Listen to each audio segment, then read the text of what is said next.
Good morning, everyone, and welcome to the February 28th, 2023 meeting, Board of Directors for Cottage Grove Convention and Visitors Bureau. I'm Steve Dennis, Chairman, and honored to be here today. First item we'll have on our agenda is roll call, and we'll ask for help from Jamie Mann. Chairman Dennis. Here. Vice Chair Olson. Here. Director Hansen. Here. Director Larson. Here. Director Levine. Here. Director Newt. Here. Director Patel. Excellent, thank you, and we do have a quorum today. Next is item 3, which is adoption of the agenda. I'll look for a motion to adopt. Moved. Moved by Vice Chair Olson. Do I have a second? I'll second. Second by Director Levine. All in favor say aye. Aye. Any opposed? Motion carries, and that will be 6-0. Item 4 is approval of the minutes. 4.1 is approval of the November 29th, 2022 CGCVB meeting minutes. Were there any changes noted by anyone? No. Okay, not seeing any. I'll look for a motion to approve. Move. Motion made by Director Hansen. Do I have a second? Second. Second by Director Newt. All in favor say aye. Aye. Any opposed? Motion carries 6-0. Number 5 is business items. 5.1 up first is presentation from Afton Apple, and Jamie will lead us out in that. Thank you, Chairman Dennis. I am going to introduce and invite Sarah Parkos from Afton Apple Orchard to come up and give us a quick overview of what is happening at Afton Apple.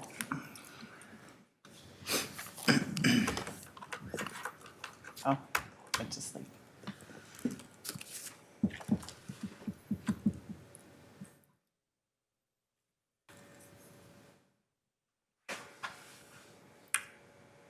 Good morning, Good Sarah. morning. How are you today? Good, thank you for having us. Again, I'm Sarah from Afton Apple. I'm here with my mom, Cindy. Thank you for inviting us here this morning. So I'm going to give you a brief history about the history of our farm and what we're up to these days. So growing up, my dad always wanted to be a farmer. He had many skills, including carpentry. Although he was a successful cabinet maker, he wanted more variety. So back in 1989, he stumbled upon a 3-line classified ad for a 117-acre apple orchard. They learned that this orchard was one of 3 orchards originally planted in 1964 as part of a corporation. The corporation went bankrupt, so one of the original investors purchased it, and they were trying to run it for a couple of years, but they were unsuccessful. After a little research about farming, they decided to dive in. One of the first projects they did was to replace the rugged old single tire swing and build a playground so us kids had something to do all day while they were working and renovating this farm that they just bought. So the long list of projects just continued on from there. You can see where the trees started with pruning. A lot of things were pruned with chainsaws at this point because they had been overgrown and not taken care of. There were some road trips to purchase some farm equipment because there was not much there. We added on a concession area in the small retail building for the apple orchard and purchased our first grading line to grade some apples. And again, one of the first projects was to update the playground. So here's a picture of the single tire swing that was hanging from a post. So us kids needed something to do to stay out of their hair, so that was one of the first projects. Shortly after, we were able to open for our first year for business, and we started with a few hay rides. We had our apple shack, and we invited all of our friends and family who were willing to hang out with us on weekends and even during the week after their normal jobs to come help this work. So our building was 20 by 20, and we thought that was huge and fantastic. This was one of our first strawberry seasons. As you can see, our strawberry building consisted of a small portable building built on a trailer with sides that propped up with 2x4s. So we sold pick your own strawberries, a few pre-picked strawberries, and then a few miscellaneous items. So we started doing some more renovating, and after a few years, in 1999, we built our big retail building. And our existing apple building became our new strawberry shack. And that year, we also got our first cows in the petting farm, named Onyx and Fritzy. In 2000, we decided to offer a unique experience by adding a 6-acre corn maze, and we dedicated the theme to our apple orchard having an apple theme. And it was a big hit with our customers. The following year, we grew our corn maze to add several more acres, and we turned it into a U shape. This theme happens to be about scarecrows. In 2002, we finally outgrew our little retail building and then our second retail building, so we added on another piece of our building for some storage and had added a loading dock. 2004, we built our atrium that sits right next to our building to offer covered seating for our visitors. And then the following year, again, we updated our playground. If you've been out to our farm, you know that our playground is a big hit for families. We also added Straw Mountain in 2005 and added some extra animals to our petting farm. Our cows were very thrilled to have some playmates. In 2008, we became more involved with Cottage Grove, becoming a sponsor in the as part of their Strawberry Festival. And we had our hay ride and our cow train and tried to do as much as we could for community involvement with Cottage Grove. Again, in 2010, we needed another playground remodel, so we gave it another facelift and updated with some new towers. We also added on Retread Hill. We try to take anything extra that we have around the farm and utilize it into something different, something unique where you won't find in other places other than at a farm. After that, we ended up adding our spider web and our swinging tube to our playground area, and we added on to our building yet again. In 2013, it was our first year of hosting the Minnesota Major. Motocross champion Ryan Dungy started a fundraiser for St. Jude Children's Research Hospital, and we were approached by the coordinators with the Minnesota Major bike ride, and they wanted a local space with plenty of space for their bike ride, a 5K run, and some sponsor tents. They started and ended their bike rides from our driveway, and we had enough space for them to run their entire 5K at our farm. We've always created corn maze themes that highlight the importance of farming, and we've had themes about bees, scarecrows, goats, apples, and more. After having been involved with the fundraiser and learning about the incredible efforts, we decided to dedicate our 15-acre corn maze to the theme to support the research for St. Jude Children's Research Hospital. This was the first year we were able to donate a portion of our corn maze admission sales to support research at St. Jude Children's Research Hospital. Later that year, on a cold winter day, we were invited to be a part of the Cottage Grove Holiday Train by shuttling families through the events for their big event, having the big concert and everything at the event. And our crew jumped at the opportunity to be able to haul everything over in the winter and try something different. So we were grateful for their support too. In 2014, we kicked off our 25th year being family owned and operated. We celebrated with a magician, bounce houses, a beer tent, concessions, and giveaways. And we also brought in duck dogs for the weekend, and it was so much fun to see that. The following year was the debut of Johnny Combine. We're always thinking of new innovative ideas for the farm. My dad and a good friend and employee modified an old John Deere combine to create an incredible play area with 7 slides, a patio lookout, and a space to pretend that you're a combine driver. It was an instant hit with our young visitors. In 2016, we dedicated our 15-acre corn maze design to the theme of Thank Your Local Heroes, including honoring fire, police, and EMS public safety teams. We invited Hastings, Cottage Grove, Woodbury Fire, and Police Departments, as well as Washington County Sheriff's Office to hang out for some meet and greets for several weekends at the maze. The departments we invited to come out did not disappoint. They went all out with bringing equipment, including a fireboat, UTV, ambulance, fire truck, squad cars, and even a ladder truck. They even raised a flag to fly over the corn maze and did canine demos. We also had to fill the boot contest to fill the firefighters' boot with donations. We matched the donations made through that contest. We were able to donate several thousands of dollars to each department. It was such an incredible experience to see our visitors interact with these guys and watch the kids climb up into the ladder truck.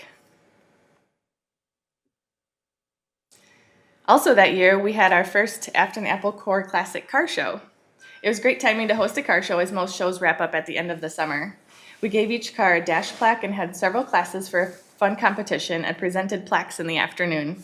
Enjoying these cars on a beautiful fall day was very well received by both our car show guests and Afton Apple visitors.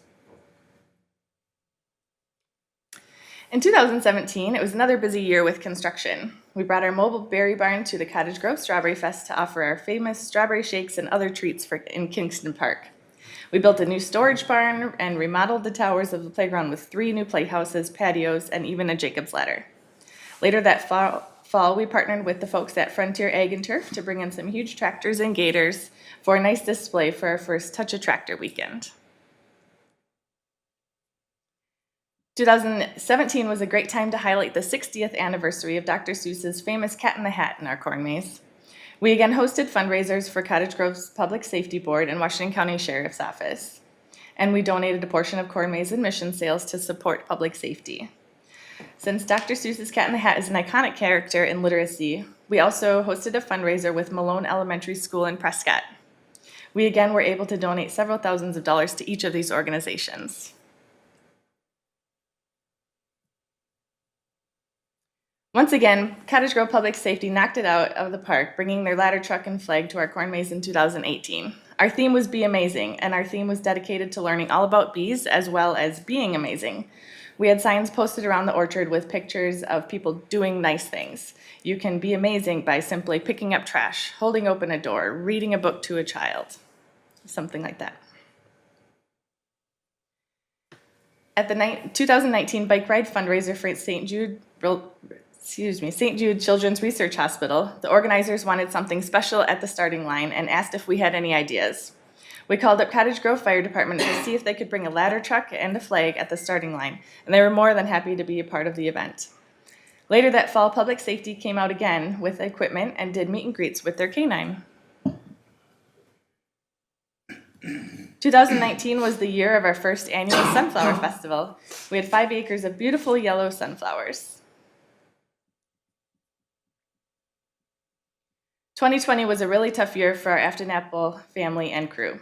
After a long, courageous battle with an aggressive form of leukemia, we lost our very own Farmer Frank on May 26th, on the anniversary of the purchasing of the orchard, of he and my mom buying our orchard. We also had an EF1 tornado go straight through our corn maze that year. 2020 was a blur, but with the support of our most incredible employees, loyal customers, and compassionate community, we were able to get through the year. We celebrated his life by dedicating our corn maze to encourage people to live in the moment.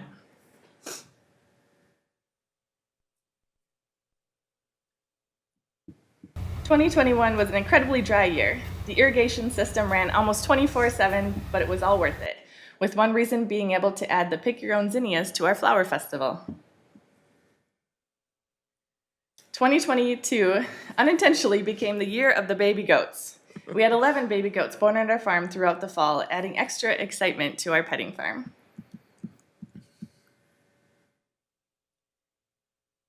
And we have some highlights about our farm. This is a bird's eye view of our courtyard area. Throughout the years, we have learned that crops that we work so hard to grow can be wiped out in minutes from curveballs from nature. We've had, entire farms can be devastated from frost-stung blossom, bugs, straight-line winds, hailstorms, or a tornado. But when it rains, look for rainbows. And that's what we've adapted throughout our adventure of the farm. So we offer pick your own produce all summer and fall. Starting in June, we have pick your own strawberries. In July, we'll have pick your own blackberries, black raspberries, summer raspberries. And then we also network with some growers, being able to provide fresh produce directly from the farm in Michigan. So we'll bring in cherries and blueberries. In August, we start with some apples, fall raspberries, zinnias, and sunflowers. And again, bring in some more fresh fruit, including peaches from Michigan. September, we'll continue on with our fall produce and add some fresh sweet corn, squash, and gourds. October will be the month of pumpkins and gourds. And in November, our produce will be available in our building. So one of the big parts about our farm is that we encourage people to relax and enjoy Mother Nature. Over the years, we've noticed that many family traditions are being pushed by the wayside. Therefore, we work extra hard to focus not only providing nice crops, but also providing a memorable experience to keep family traditions alive. We are often asked why we are so dedicated to keep the farm going with ever-changing laws, agri-tainment regulations, and new housing developments coming in closer. It's because providing a beautiful outdoor space for creating memories and having an opportunity to make a difference in someone's life is worth the uphill climb. We're focused on making good choices for our next generations. We recently installed our second solar panel system on our storage barn to help provide energy and reduce our carbon footprint. Adding on to the theme of providing green space for our beneficial insects, we have added to our sunflower and zinnia field and increased our flower festival to 11 acres. Butterflies are a vital part of the pollination process, and it's amazing to see them dance across the fields. We have numerous varieties of zinnias, colorful sunflowers, and yellow sunflowers, making it a bee and butterfly haven. We have several weekends of flower festival throughout the early fall, inviting folks to come out and enjoy a view of a few hundreds of thousands of flowers all at the same time. We have photo ops throughout the field, including some rocks and some bridges, so you get a little bit better view from up above. We're always brainstorming, planning, and creating ideas to make our farm unique and making sure we have something to offer for everyone. We provide opportunities for our communities to simply enjoy escaping the hustle and bustle of the daily grind, as well as opportunities for families to enjoy experiences you won't find anywhere else but at a farm. Throughout our corn maze, we have 24 trivia stations relating to the theme of the corn maze. Not only can you go get lost in a cornfield, you can also practice your aim with shooting our apple blaster, check out our yard games, and our mini mazes. The corn maze area has great opportunities for team bonding with work events, scout groups, family gatherings, and more. Our Afton Apple crew is like one big happy family. We have the best crew and with all sorts of backgrounds that all come together for our seasonal business. We've always treated them the way that we want to be treated and do our best to make their experience with us a great one. Here are some examples. We started our annual mystery day, so we tell them we're going to go do something fun. Are you in? And they text us back and say, yes, we're in, and we get on a bus and they don't know where we're headed. And we're gone for the day, and it's all a surprise. We have an annual employee appreciation dinner. We provide hot lunches for everybody in the fall, and we do employee recognition all throughout the year. And even this past year, we went on a St. Croix River cruise with our crew.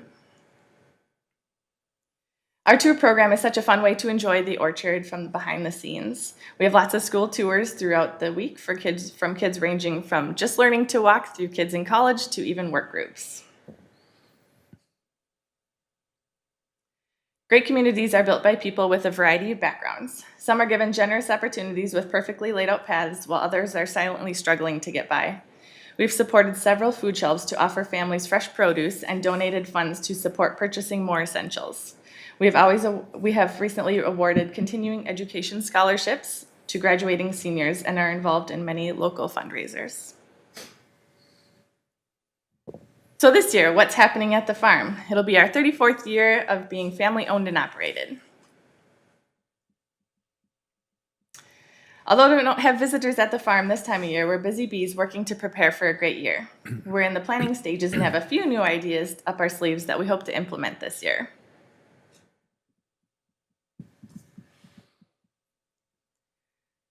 Blossom time is an incredible time of year. This happens in early May, and here's a bird's eye view of some apple trees in blossom. It's a pretty cool view, but nobody's at the farm to enjoy it, so we try to take lots of pictures for everybody. In June, we will open for Pick Your Own Strawberries. Our berry barn and petting farm will also be open, and we're looking forward to being a part of community events this year. This will be our second year of Pick Your Own Blackberries and Black Raspberries in July.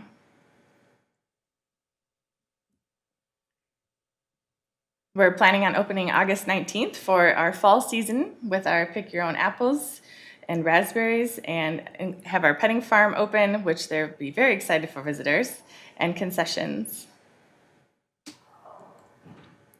In September, we'll have our Flower Festival anniversary weekend, Touch a Tractor, our corn maze opening, and our first Apple Festival. October will be filled with festivals, pumpkins, gourds, and fall favorites. Our retail store is open daily in November with fresh apples, pumpkins, fall decor, and more. We're also busy packing apples and fall squash for our local food shelves in November. According to our official Afton Apple weather station, we have lots of snow right now. Therefore, we're busy preparing for the next great year. Thank you for your time, and thank you for inviting us to share a little bit about our farm. All right. Well, thank you so much for coming down. It's a very impressive presentation and really a fun thing to look at the progression of your progress over all the years. Here at Discover Cottage Grove, we're very appreciative of the support that you've had for this organization. I know that you've been an advertiser with us in our Visitors Bureau, and that you've also done a tremendous amount of community give back, especially in the areas where money has been donated back to public safety and things along those lines. So it's really impressive, and we're very grateful to have you as a partner here. And I think I can speak for everybody in saying that you guys are on a great family-owned local business and do tremendous things here to support the community back in return. And we would ask that our community, always keep you guys top of mind when it comes to needing any of the products or services that you guys provide there and do a great job of doing. Is there any feedback from anyone on the panel here? Councilmember Olson. Good morning. Way back in 2008, I was a fuzzy-faced, brand-new city council member and the president of the Strawberry Fest, and we didn't have anybody to sell strawberries. So we reached out to Frank and Cindy, who were kind enough to invite me out to their home, and we made an agreement that Afton Apple was going to be our strawberry purveyor for the Strawberry Fest from that time moving forward. And unfortunately, the weather didn't cooperate with us. So I'm sure, Cindy, you remember, Sarah, you may as well. I believe you brought strawberries up from Iowa to make sure that we had strawberries that year because it was too cold to grow the strawberries in Minnesota. And ever since that time, me and my family have looked at your family like, we're part of the same family. My kids were 5 and 3 when that happened, and every year they want to go to Afton Apple, every year. Whether it's the corn maze or to pet the pets, and believe me, you got a lot more pets today than you did back then. To take the hay rides. Frank always had a funny story to tell. You have become part of the fabric of this community based on all of the things that you mentioned. Giving back, working with public safety, continuing to try to add different experiences to people who come to the farm. It's never stale, and if you can get out of that doggone Apple store for under $100, you're a better person than me, because my family goes in there and they just go hog wild. Pies and cider and apples and you name it. As the chair mentioned, it's just the epitome of a well-run, family-owned business. And even though we lost Frank in 2020, which was a very, very sad time, Mike, Sarah, the next generation, along with your mom, you guys have continued to grow and expand and just do so many amazing things. It's truly a privilege to have a relationship with a business like that. Because you actually operate the business, you may not have the same objectivity that somebody who stands from a little bit further away does, but I'll tell you what, you're very unique in what you do and how you do it, and I mean that in the very best way possible. We love having you be part of the Strawberry Fest each year. We love having you be part of assisting our public safety team with fundraising through the various events that you do at the farm, and frankly, we just love having you be part of the community. And you've given back far more than many, many, many, many local businesses ever would, and for that, we're grateful. So thank you for being here this morning, and thank you for all that you've done for this community for so many years. All right, thank you, Vice Chair Olson. Anyone else, anything? All right, well, thank you again, Sarah. We appreciate you guys very much. Thank you. Awesome. And next, we'll move on to item 5.2, which will be the HVS Market Study. And our very own G will help us with this. This is something that was a cooperative effort requisitioned by the City Council and the Economic Development Authority as well. And of course, Gretchen serves not only on our board here, but also as our Director of Economic Development. So welcome. Good morning, everyone. It's tough to follow a presentation like that. It was so beautiful. I'm like, geez, what can I do to make mine more interesting? Thank you so much. So the HVS Hotel Market Study was a process that was undertaken by the EDA when they approved the city to move forward with hiring a team of experts to evaluate whether or not the city was ready for another hotel venue. And the elements of it are to first start with site selection. And one of the things, HVS came highly recommended because folks in the hotel industry shared with us that there's no way they're going to tell you you're ready for a hotel if you're not. And so that's the thing when you hire an outside expert, is you want to make sure that they're respected in the industry. And as I mentioned, they came highly recommended. So if you look at the, to your right, the three site locations that she took a look at were the 80th Street, Jamaica Avenue, and Keats. They looked at the whole city, but obviously in speaking with the city administrator and staff and other folks in the business, they knew basically where most would probably want to be located, and it's along the Highway 61 corridor, which makes sense because it's an easy in, easy out sort of thing. After they looked at the sites, then they did an evaluation of the demand generators. So they visited with folks, as you see here, Renewal by Anderson, 3M, North Star Sheets, and other folks in the commercial side of it that said, you know, what do they need to get out of this? Why would they want a hotel? And of course, it's for the folks that come and do their turnarounds and all of the other work. And they were saying, well, those folks all have to go to Woodbury unless Country Inn and Suites has room. And, you know, and then we've got a couple of other venues, but, you know, business folks generally tend to like a particular brand or the ability to stay a little longer. And so they discussed that with them. And then they did a ton of interviews with the leisure groups, the people that run the tree houses, our team that, you know, has the ice arena and all the other events that happen in the city. And they asked them, well, what do you want and why do you want it? And so they did that. And then after that, you have to look at your competition. So the area supplied was just, those are the hotels in the greater area that they took a look at, including our own, Wakota and Country Inn. And then tried to talk to them about, well, what do you do? What do you see if you're going to expand in the market? And so they did that. And then ultimately they came up with a recommendation. And the good news is that they really believe that the city is ready for yet another hotel, and maybe some future hotels as well. And the report that you see is a lot of numbers, and that's really what the hotel industry wants to see. They want to see the numbers. They want to see, does it really work? And Tanya and her team at HVS did a great job of distilling those numbers into something that most of us who aren't actuaries or finance directors can actually understand and see. And the bottom line is that they do recommend a hotel in the area. It's going to be something that will be successful at some point. And she ran the numbers out all the way to 5 years to show the folks in the hotel industry when they would start realistically seeing a profit on the hotel, right? Because they go into them, you don't make money those first couple of years. So you have to make sure that your survey encompasses everything they would need to know if whether or not they could be successful. And the first recommendation is at the 80th Street corridor. And of course, all of you are familiar with the city. So it's because there's a lot there that somebody could actually walk to from a hotel. But Jamaica and Keats look good. The more we add housing, jobs, those types of things, then of course the city will continue to grow in a strategic and orderly manner.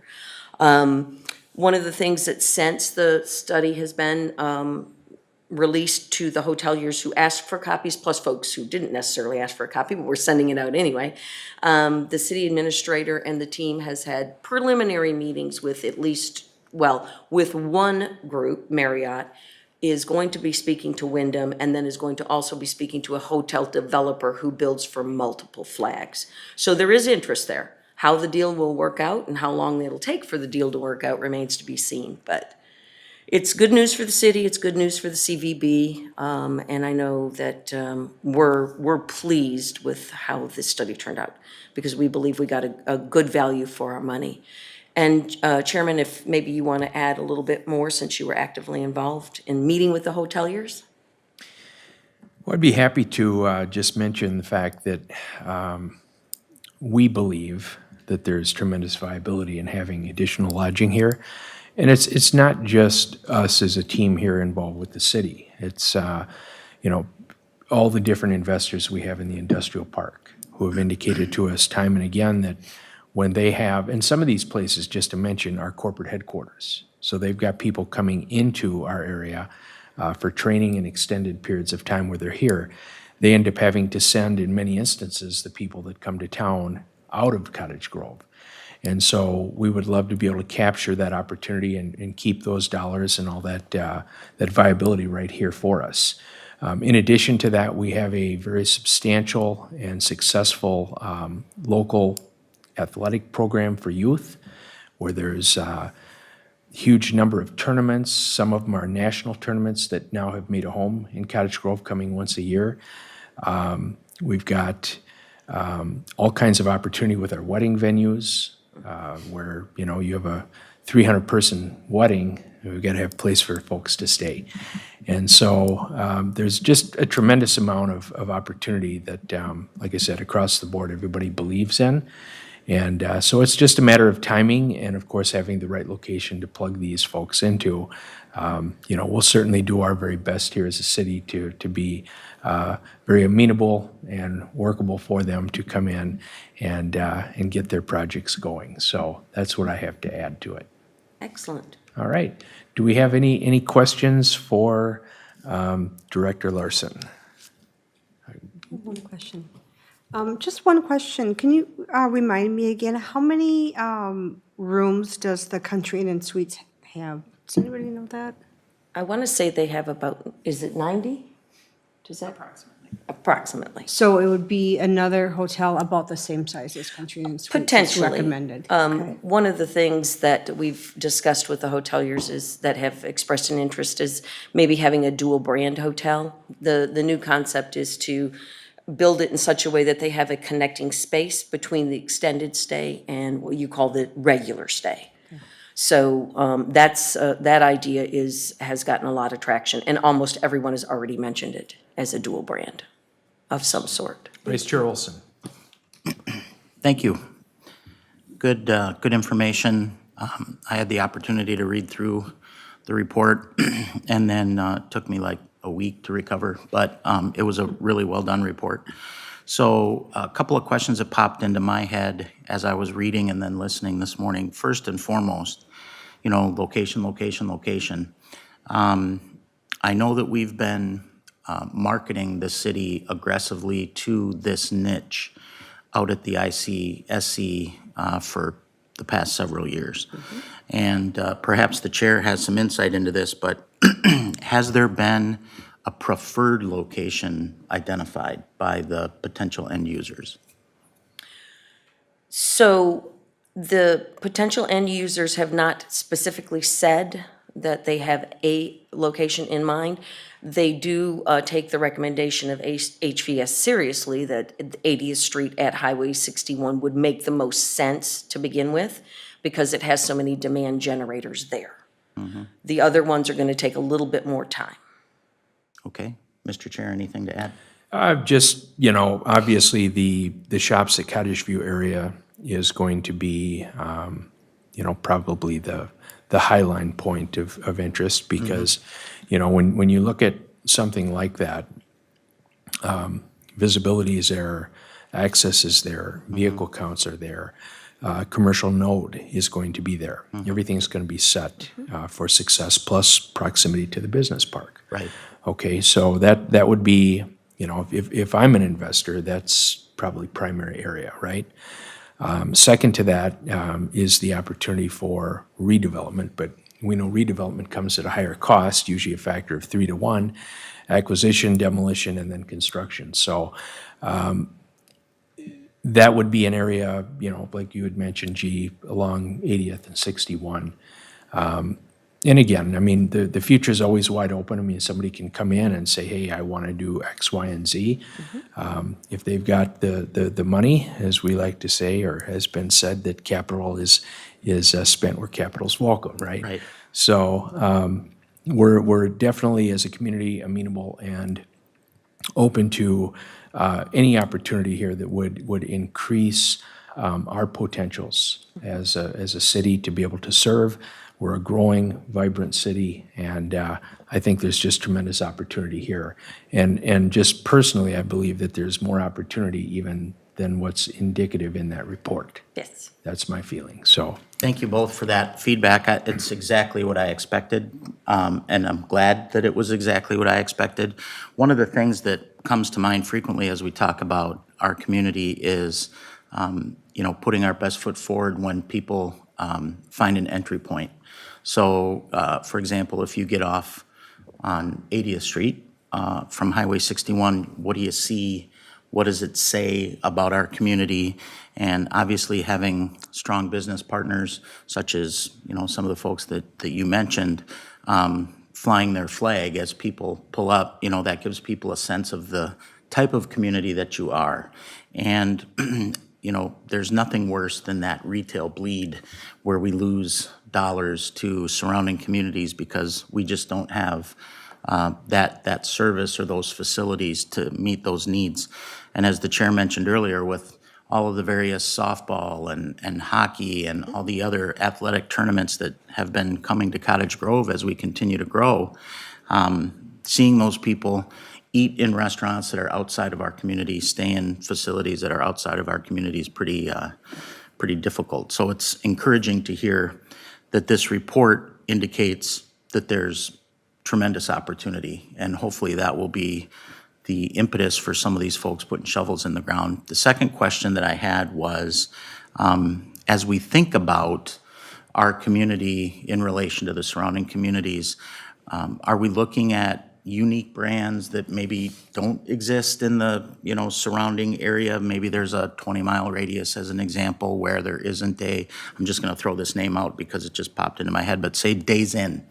You know, Days Inn doesn't exist in the surrounding community. Somebody's got Days Inn reward points. Does that make a difference, or are they less concerned about the flag and more concerned about just putting something up and having a good location? Fairfield, Hampton Inn, you know, those Holiday Inn Express, those kinds of things that you find in almost every community of our size. So are you referring to the hoteliers? Yes. The hoteliers obviously want to have a successful product. So whatever is their most successful product is, the community, it's the demand generator. That's the type of flag they want. Sure. They're obviously probably going to build the flag that they know will be the most successful in the community. As for the smaller, if you will, or more unique hoteliers, we have spoken to some of them at ICSC in the past. Now, whether or not we're a right fit for their brand, since it's a smaller brand, I would think that, and the city administrator probably could comment on this as well if she'd like, is you want a brand that's recognizable because you want, because people get rewards for whichever hotel brand they like the best. And Right. so the more known it is, probably the better fit it would be for a city of our size. Yeah, as a business traveler myself, I know that I'm very loyal to the places that have the rewards programs. Me too. And I've got a bunch of cards in my wallet, you know, Choice Hotels, you know, Holiday Inn Express, Marriott, Hilton, whatever. And again, that speaks to the customer about the type of community you are. You know, the flag that you fly matters. So I really like the idea of working with those large brands, and then 2, the redevelopment opportunities, particularly as you look at our gateway right off of 80th Street, which is where we have most of our traffic. I think there's significant opportunity there to freshen things up a little bit. Hopefully, this will be part of that process. Thank you. All right, thank you. Any other comments, questions before we wrap this up? All right, well, thank you, G. We appreciate that very much. And that will conclude 5.3. We'll move on to, actually, number 5.3, which is the 2022 fourth quarter lodging tax revenue review, and Jamie will help us with that. Thank you, Chairman Dennis. So before you is our full year review of lodging tax received, along with other revenue, which includes Visitor's Guide ad sales, and we had a $10,000 grant that we received this year. So quarter 4, our revenue includes only lodging tax. We were budgeted for $16,587. Our actual lodging tax collection was $17,908, so we are just over 8% over our projected revenue for quarter 4. That brings our total revenue for 2022 to almost $91,000. So we are right on track with our projections. We're actually almost 20% over our projections for 2022. So that's a great year for us, which tells us 2023 budgeted numbers should be right on track as well. So with that, I would be happy to answer any questions. All right, thank you, Jamie. Any questions on this particular report? Okay, well, excellent, thank you. It's good to see that we're up 18%. It'd be good for most businesses to hit that number, right? I would take it. Yeah. So item 5.4 will be the 2023 events plan, and Jamie will just keep rolling with you. Thank you, Chairman Dennis. All right. So when we looked at our 2023 events plan, we wanted to take into account staffing time as well, along with board, you all volunteer to be a board member, to work these events with us. So we wanted to be very conscious of everybody's time when we were making our plan for 2023, the events that the Visitors Bureau would attend. So our first event coming up is going to be the Cottage Grove Area Chamber Community Showcase. We are partnering with the City of Cottage Grove to have a joint booth. It's a fantastic event to attend because it is all of our area businesses that are a part of this event showcasing what they have to offer. Attendance, I believe last year was about 750 people. We're hoping for the same or more people attending this year. But it's a fantastic event put on by our chamber. I may be a little biased because I'm on the committee for this one as well. So it is a great event to start our year of events off with. Next in May, Memorial Day weekend, is the One Family Tournament. It is a huge sports tournament held at Kingston Park. Very diverse crowd at this event. They host a ton of different sports activities. They have food trucks. It draws in right around 2,000 people, maybe a little bit more. Discover Cottage Grove attended for the first time last year, and they had a great turnout. Food trucks were great. We think it's another event that brings a lot of people into the community, but our community members are also welcome to attend the event as well. Following up to that, we have Cottage Grove Community Night at the St. Paul Saints game. Our first year of this was last year. It was a great turnout. It was a fun event. We had beautiful weather. We will be there again June 10th this year to talk about the community, talk about Strawberry Fest, kind of bring people in. It's the weekend prior to Strawberry Fest, so it's a great time to talk about our largest event of the year, which is Strawberry Festival the following weekend after the Saints game. It is June 15th to the 17th this year.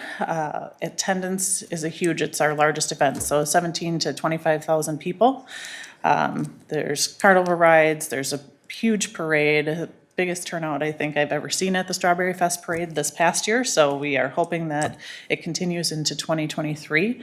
It's a great event for Cottage Grove, or Discover Cottage Grove, to have a presence at as well, and we were a part of the marketplace last year, along with marketing and communications specialist Julie Pryor-Miller is part of their committee as well, so she helps in that planning.